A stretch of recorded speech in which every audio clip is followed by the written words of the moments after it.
Coach Brent Hubbert graduated from Lanett High School in Jacksonville State. After 3 seasons as head coach at Jemison, he moved to Maplesville and won nearly 10 games per season for the next 17 years, including 3 consecutive Class 1A state championships in 2014, 15, and 16. Coach Hubbert continued his winning ways over the past 6 seasons at TR Miller before retiring last month with an 80.6 winning percentage that ranks second among AHSAA coaches with more than 200 games, and now joins his Hall of Fame father, Jim Hubbert, a member of the class of 2006.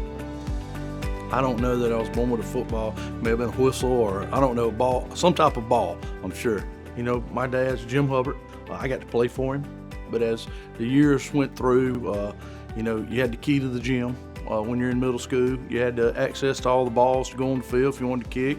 I learned how to drive on the practice field. Growing up under him, watching him, you know, I get emotional.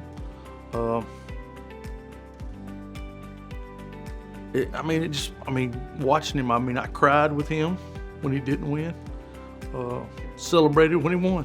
I think the toughest thing I've ever had to do was stand across the other sideline and coach against him. Well, you know, I never wanted to be a football coach. A lot of people don't realize that. I had no desire to be a football coach. Basketball was my thing, and I got that from my godfather, who was inducted recently, Charles McCaleb. And so I just fell in love with basketball and just kind of fell into football and never got out of it. My mom's still a teacher. So she's taught her entire life, and you know, my dad, he used to use a quote from Martin Luther King that if you're going to be it doesn't matter if you're going to be a street sweeper or a football coach or a businessman, you be the absolute best you possibly can be. He's always been a guy that's going to love these kids, just do anything beyond and beyond for these kids to be successful. And it teaches them so much more than just awesome like and I think that Coach Hubbert is one of the more inspiring coaches that I've had. He's a motivator. He makes you believe. Even when the dust seems like it's never going to stop coming up, he still finds a way to get things done. I think that's one of the redeeming qualities that he's brought to me, and also many players that have played for Coach Hubbert. Anybody that's been under his tutelage, they know that he's going to motivate you. He's going to inspire you, and he's also going to be an effective leader on and off the field. When I would be where I'm at in life right now if it wasn't for him. For me, I was raised on team. I've had an opportunity to have the best staffs. I think my coaching staffs have been awesome. I think community. I've been in 3 communities that have been, at the time I was there, very supportive, and then players.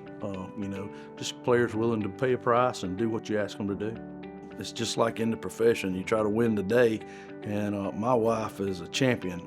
She's won 31 years being with my smart aleck sorry tail, but she's won them, and my kids too.